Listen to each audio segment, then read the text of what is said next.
रहीम अस्सलाम वालेकुम नादरीन, आप यूट्यूब चैनल देख रहे हैं। मैं इमरान खान हूँ। नादरीन, जो स्कैंडल हमने आपको बताया था जिसमें कस्टम ऑक्शन सिस्टम के अंदर 2 नंबरी करके नॉन कस्टम गाड़ियाँ जो इलीगल गाड़ियाँ हैं उन्हें लीगल किया जा रहा था और यहाँ पे अरबों रुपये का चूना पाकिस्तान की गवर्नमेंट को लगाया जा रहा था। इसके ऊपर मज़ीद तफसीलात आ गई हैं। अभी अगला स्कैंडल मैंने आपको बताना है। इन्होंने कुछ 13 बंदे गिरफ्तार भी कर लिए हुकूमत ने और 2 अफसरान को मुअत्तल करके उनका नाम ECL में भी डाल दिया है और मुल्कगीर कार्रवाई का आगाज़ कर दिया है। अब तक 103 गाड़ियां पकड़ी गई हैं। पहले मैंने आपको 55 बताई थी, अब 103 हो गई हैं और अब ये खबर मीडिया में आना शुरू हो गई है। मैं आपको जब ये बंदे पकड़ लेंगे ना, फिर आपको बताऊंगा इसके पीछे रिस्पॉन्सिबल कौन है। कुछ चीज़ें मैंने रखी हुई है क्योंकि वहाँ बड़ी खलबली मची हुई है। और अभी मैं आपको एक और स्कैंडल बताऊंगा, मैं उस पर काम कर रहा हूँ।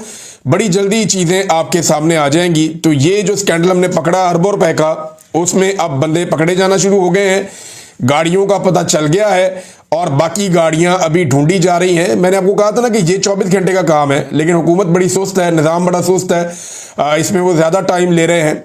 बहुत जल्दी आपको बाकी गाड़ियाँ और सारी चीज़ों का अंदाज़ा हो जाएगा। नाज़रीन, जो मौलाना खानज़ेब साहब की शहादत हुई, इसके ऊपर एक तो मीडिया का दोगला जो एक रवैया है वो बड़ा अफसोसनाक है।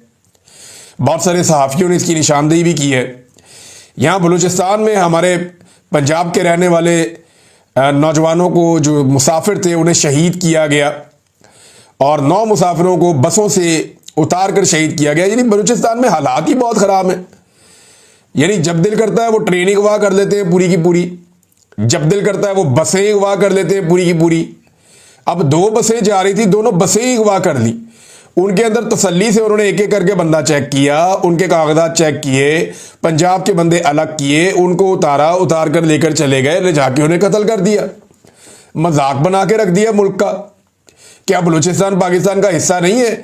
क्या हम वहां पे टैक्स नहीं देते? क्या वहां पे सिक्योरिटी फोर्सेज मौजूद नहीं है? क्या उन सिक्योरिटी फोर्सेज का भारी बजट नहीं है? कौन है रिस्पॉन्सिबल इसका? कोई एक बंदा जिम्मेदारी कबूल करके इस्तीफा देगा? कोई भी नहीं देगा। किसी एक बंदे को जिम्मेदार ठहरा के उसको हटाया जाएगा उसके ओहदे से या उसको सजा दी जाएगी, अकाउंटेबल किया जाएगा? किसी को भी नहीं किया जाएगा। सिर्फ जज्बाती बयानात दे देते हैं। हम अपनी चंद माओं की तस्वीरें और वीडियोस लगाते हैं कि जनाब देखो वो कितने हौसले से खड़ी है। भाई माएँ तो हौसले के साथ खड़ी हैं, वो तो कुर्बानी दे रही हैं, लेकिन उनके बच्चों की जानें बचाने के लिए ये कोई बॉर्डर पे लड़ने तो नहीं गए हुए थे बेचारे। मजदूर लोग थे यार, पंजाब से मजदूरी करने के लिए गए हुए थे। ना इनका किसी लड़ाई से ताल्लुक है, ना ये ज्यादा जानते हैं इन चीजों के बारे में। ये तो अपनी मेहनत मजदूरी करने वाले लोग हैं। वो 2 बेटे आ रहे थे अपने वालिद के नमाज जनाजा के लिए, दोनों को शहीद कर दिया गया। अच्छा, अब मीडिया जो है वहां पे चला रहा है कि शहीद कर दिया गया, फितनतुल हिंदुस्तान। इन्होंने जनाब ये जो दहशतगर्द हैं, इनके दहशतगर्दों ने क्वेटा से लाहौर जाने वाली बस से 9 मुसाफिरों को अगवा करके शहीद कर दिया। दूसरी तरफ मौलाना खानज़ेब ये अमन के लिए आवाज उठा रहे थे, ये मार्चेस कर रहे थे, ये पाकिस्तानी एस्टेब्लिशमेंट के खिलाफ खड़े हुए थे, इनको कत्ल कर दिया गया। इब्तदाई रिपोर्ट के मुताबिक 2 मोटरसाइकिलों में 5 बंदे आए और उन्होंने कोई 35 के करीब गोलियां चलाई इनकी गाड़ी पे। इनका एक सिक्योरिटी वाला और एक ये शहीद हो गए। अब मौलाना खानज़ेब वाली खबर के अंदर क्या लिखा जा रहा है, ये जियो की 2 आप स्क्रीनशॉट देख लें।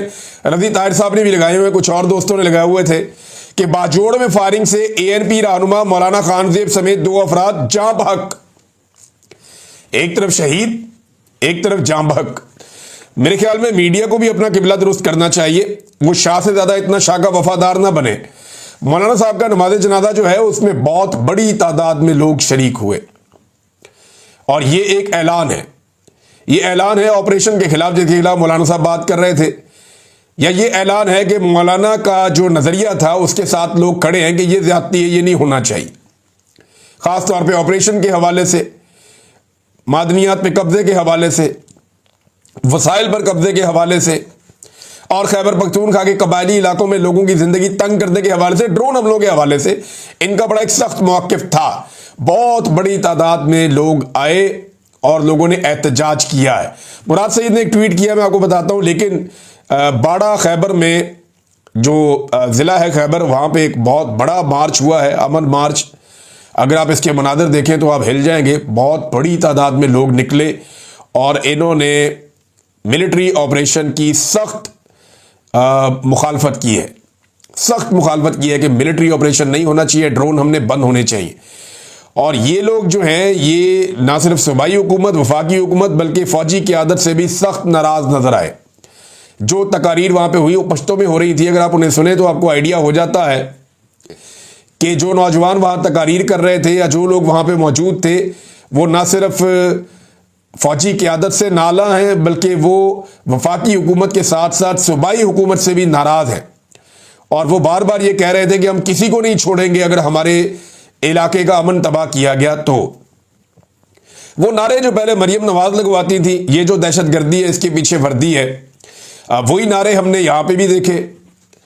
यानी ये इस नहज तक मामला पहुंचाया क्यों गया, बार बार क्यों ऐसा कत्लेआम होने दिया जाता है, सिक्योरिटी क्यों नहीं दुरुस्त की जा रही, बॉर्डर को क्यों नहीं महफूज किया जा रहा, ऑपरेशन के नाम के ऊपर लोगों को क्यों हमेशा उनको बेघर किया जाता है, उनके वसाइल पे कब्जा किया जाता है। ये वहां के लोगों की शिकायत है और वो बार बार ये कहते हैं, खासतौर पे ड्रोन हमलों को लेकर। अब ड्रोन क्योंकि आजकल बहुत ज्यादा वहां फिजाओं में लोगों को खौफजदा कर रहे हैं। ये मुराद सईद ने इसके बारे में एक ट्वीट भी किया था, पहले बताया था कि ड्रोन के जरिए से लोगों को खौफजदा किया जा रहा है। तो अब वहां पे पाकिस्तान की एस्टेब्लिशमेंट के खिलाफ, इवन फौज के खिलाफ नारेबाजी हो रही है। तो इसको अगर रोकना है तो जिम्मेदारी लेनी पड़ेगी पाकिस्तान की हुकूमत को, सूबाई हुकूमत को, वफाकी हुकूमत को और फौज को, हुकूमतों की बात माननी पड़ेगी। और ये भूल जाएं कुछ अरसे के लिए कि वहां पे कोई बड़ा ऑपरेशन किया जाएगा, लोगों को बेघर किया जाएगा, वहां की मादनियां जो है वो कंट्रोल में आ जाएंगी। अगर फाटा को कहीं एक और तरमीम के जरिए से वफाक ने वापस लेने की कोशिश की तो एक बड़ा मसला बन जाएगा। कुछ लोग दावा कर रहे हैं कि शायद फजलुर रहमान साहब को मना लिया गया है और फजलुर रहमान साहब ऊपर ऊपर से रोला डालेंगे, लेकिन अंदर से वो मान गए हैं। लेकिन मुझे नहीं लगता कि वो इतना दबाव बर्दाश्त कर सकेंगे। मुराद सईद ने कहा, जी मैंने पहले खबरदार किया था, खैबर पख्तूनख्वा खसूसन साबिक फाटा के हवाले से रियासत की नई जंग की ख्वाहिश और इससे वाबस्ता वक्ती मफादात के लिए नए तजर्बे का जिक्र करते हुए अमन के लिए आवाज़ उठाने वालों की जिंदगी को लाख खतरात से आपको आगाह किया था। न सिर्फ अमन की हर आवाज़ के लिए ज़मीन तंग की जा रही है, बल्कि फ़िज़ा में ड्रोन भी इसी गर्ज से पीछा करते हैं।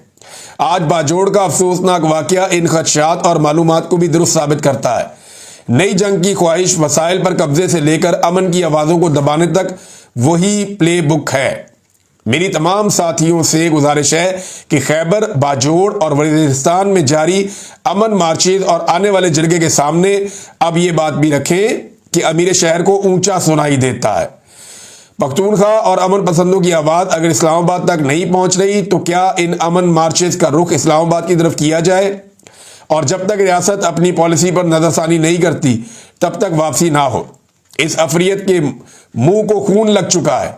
इसे कोई फर्क नहीं पड़ता कि हम कितनी रैलीज निकालें, कितने जिरगे करें और कितनी तादाद में निकलें। ये हर जिरगे के बाद ड्रोन हमले भी जारी रखे हुए हैं, अमन की आवाज़ को भी दबाया जा रहा है और साथ ही हर गुजरते दिन के साथ नई जंग के लिए माहौल बनाया जा रहा है। वैसे वो खैबर पख्तूनख्वा जो एक वक्त में अमन का गहवारा था, वो खैबर पख्तूनख्वा जहाँ पे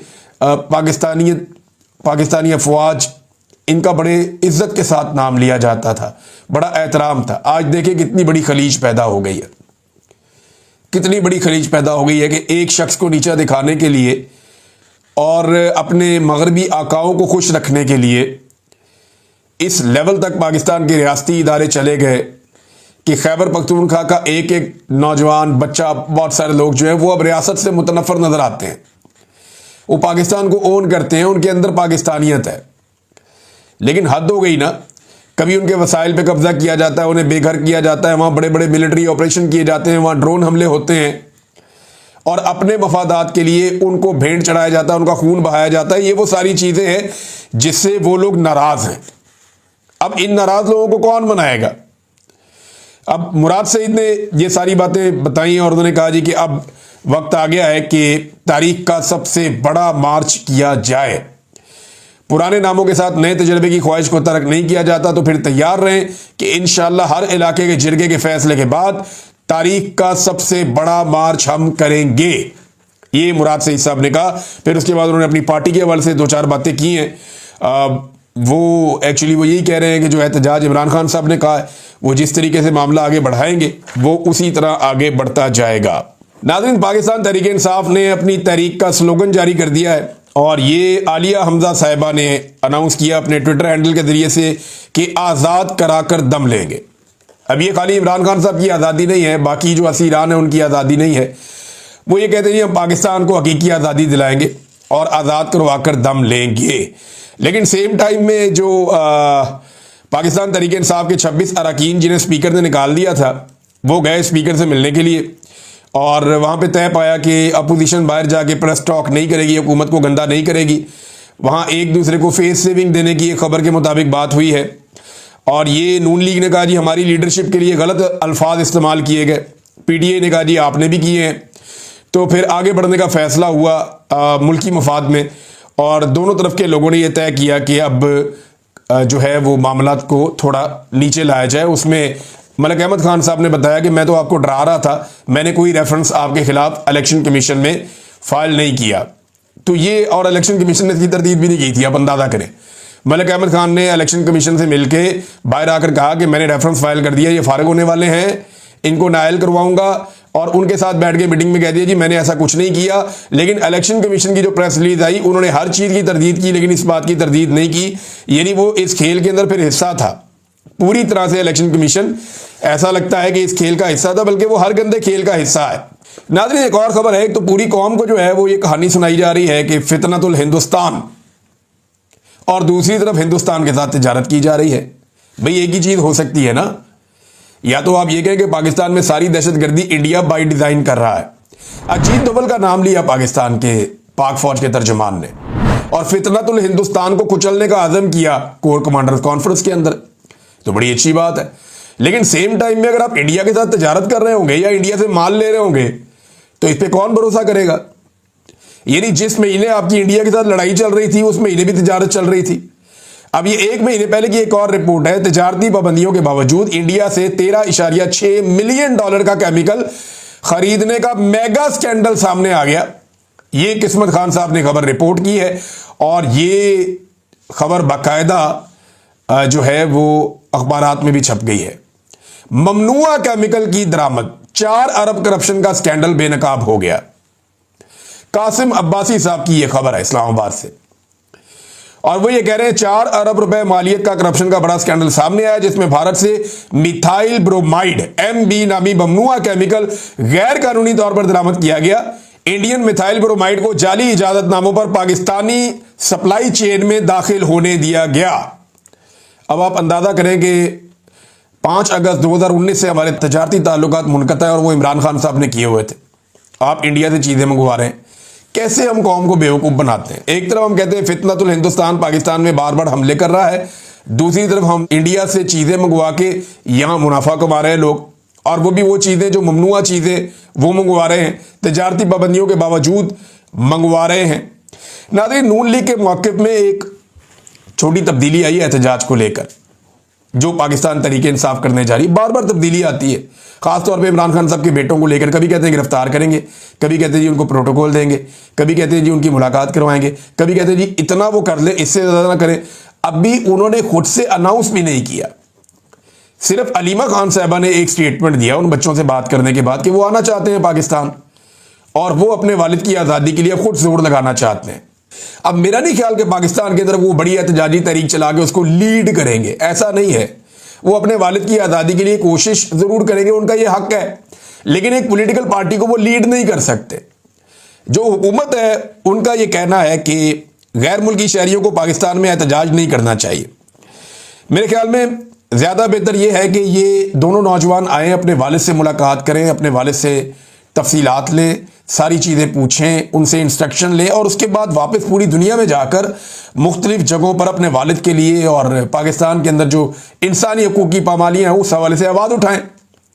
अगर वो मौसर तरीके से ये आवाज़ उठा सकते हैं तो, और क्योंकि वो इमरान खान साहब के बेटे हैं तो उनकी बात दुनिया सुनेगी भी और उनकी बात में वजन भी होगा, तो वो एक रोल प्ले कर सकते हैं। पाकिस्तान के अंदर बैठ के एहतजाज करने में यहाँ मिलिट्री एस्टेब्लिशमेंट को कोई फ़र्क नहीं पड़ता। जब तक कि पूरा पाकिस्तान बाहर नहीं आता, मिलिट्री एस्टेब्लिशमेंट को कोई फ़र्क नहीं पड़ता। इन्हें कोई ये ढीठ हो गए, इनको परवाह ही नहीं है। ये कहते हैं आवाम निकलती है, ठीक है, थक के वापस चली जाती है, कोई बात नहीं। जो नहीं वापस जाता उसको गोलियां मारो, और जो फिर भी रह जाता है उसको उठा के जेलों में डाल दो। जो फिर भी बच जाए, गोलियों से भी बच जाए, उसको उठा के जेल में डाल दो। तो इनकी जो सिंपल पॉलिसी है, यहां पे तो एक तरह की डिक्टेटरशिप है पाकिस्तान में। इन्हें फर्क नहीं पड़ता। मेरे ख्याल में दुनिया से अगर प्रेशर आए, और अगर ये प्रेशर दुनिया को इस तरह बताएं और वहां से प्रेशर आए, तो शायद सूरत हाल मुख्तलिफ हो जाए। नाज़रीन, एक और कार्रवाई डाल दी टिकटॉकर ने। ये हर चौथे दिन कोई ना कोई कार्रवाई डाल देते हैं। अब मरी के अंदर एक अस्पताल है, उसका नाम है शामली सेंटोरियम। ये बहुत पुराना हॉस्पिटल है। यहाँ पे मरीजों का इलाज करने के लिए पंजाब भर से और मुख्तलिफ एरिया से मरीज जाते थे। अब इसका नाम भी जो है, इसका जो कार्डियोलॉजी वाला इसका सेक्शन, उसका नाम भी नवाज शरीफ के नाम से मंसूब कर दिया गया। ये एक्चुअली करते क्यों है, जरा समझें आप। लगभग 3,500 इदारे हैं जिनके नाम मरियम नवाज शरीफ इस खानदान के नाम पे रखे गए हैं। हालांकि इनमें ज्यादातर इदारे वो हैं जो इनके शायद पैदा होने से पहले के भी हों, ज्यादातर वो हैं जो दूसरे लोगों ने बनाए हुए हैं, ज्यादातर वो हैं जो पहले से चल रहे हैं और बने हुए हैं, बेशुमार बने हुए हैं। ये क्यों अपने नाम के ऊपर उनका नाम रखते हैं, ये मैं आपको अब बताने लगा। ये ज्यादातर नाम अपने नामों पे इसलिए रखते हैं ताकि कल को ये अवाम को ये कहें कि देखा ये भी हमने बनाया था, ये भी हमने बनाया था, ये भी हमने बनाया था, ये भी हमने बनाया था। हालांकि बनाए इन्होंने कोई नहीं है। ये सारा का सारा पब्लिक मनी है, ये सारा का सारा अवाम का पैसा है। इस तरह तो इमरान खान ने बेशुमार प्रोजेक्ट बनाए थे। परवेज इलाही से ज्यादा तो रफ्तार ही किसी की नहीं थी प्रोजेक्ट बनाने की। वो भी हर चीज के ऊपर परवेज इलाही का अपना नाम लिख देता। 1122 के ऊपर वो परवेज इलाही इमरजेंसी का उसका नाम लिख देता। पंजाब परवेज इलाही इमरजेंसी सर्विसेज बना लेते। जो उन्होंने अस्पताल बनाया उसको भी ये कर लेते। हालांकि वो लोग करते रहे ये लोग काम इस किस्म के, लेकिन हद हो गई है वैसे शरीफ खानदान की भी कि इन्होंने तो तबाहियां ही फेर दी हैं। हर चीज पे अपना नाम चिपका देते हैं, चाहे वो इन्होंने बनाई हो चाहे वो किसी और ने बनाई हो। ज्यादातर चीजें किसी और ने बनाई हो, उन पे अपना नाम इसलिए लगाते हैं कि चलो बनाई किसी और ने, नाम साडा लग जाए। दूसरे का क्रेडिट लेने की भी इनकी बड़ी ख्वाहिश है। अभी इनका एक स्कैंडल मैं लेकर आऊंगा थोड़े दिनों तक। जो इमरान खान साहब ने घर बनाए थे, उनको मरियम नवाज और उनकी हुकूमत कैसे इस्तेमाल कर रही है और वहां पे क्या किया जा रहा है, मेरे से रब्ता किया है लोगों ने, वो मैं आपको बताता हूं। गंडापुर के लिए मुश्किलात पैदा होने जा रही हैं खैबर पख्तूनख्वा असेंबली में। उसकी वजह यह है कि अब तक उनको फ्री हैंड था। फ्री हैंड मतलब कि आए बैठे बात करें, जो दिल करता था बोल देते थे। तो मुखालफत का इतना सामना नहीं था। अपोजिशन बेचारी बहुत ही नन्ही मुन्नी सी थी, इलेक्शन ही नहीं जीती अपोजिशन। लेकिन सुप्रीम कोर्ट ऑफ पाकिस्तान ने जो माले गनीमत के तौर पे मखसूस नशिस्तें बांटी हैं, उसके बाद जो PMLN Peoples Party Fazlur Rahman साहब और दीगर पार्टियों की जो खवातीन MPAs आने वाली हैं सूबाई असेंबली में, वहां पे खैबर पख्तूनख्वा में, अब आप देखिएगा तमाशा। वहां जो MPAs अब पहुंचने वाली हैं सूबाई असेंबली के अंदर, उनका रोला आप चेक कीजिएगा जिस तरह की खवातीन आ रही हैं। और पॉलिटिकल खवातीन है, इनको रोकना बहुत मुश्किल होता है। मर्द हजरात को आप फिर भी कोई कंट्रोल कर लेते हैं, खवातीन नहीं कंट्रोल होती असेंबली के अंदर। मैंने ये देखा है, मैं जानता हूं अच्छी तरह। तो अब आप ये सारी पॉलिटिकल पार्टीज में ऐसी हैं, खवातीन बड़ी एनर्जेटिक है। तो गंडापुर साहब जो है, उन्हें पहले एक आधी खातून का सामना था अपनी असेंबली में और मुसीबत पड़ी हुई थी, और अब तो बहुत बड़ी तादाद में खवातीन आ रही हैं, उन्हें सामना करना पड़ेगा। तो असेंबली के अंदर उनके लिए मुश्किलात बढ़ेंगी। नाज़रीन, अब तक के लिए इतना ही। अपना ख्याल रखिए।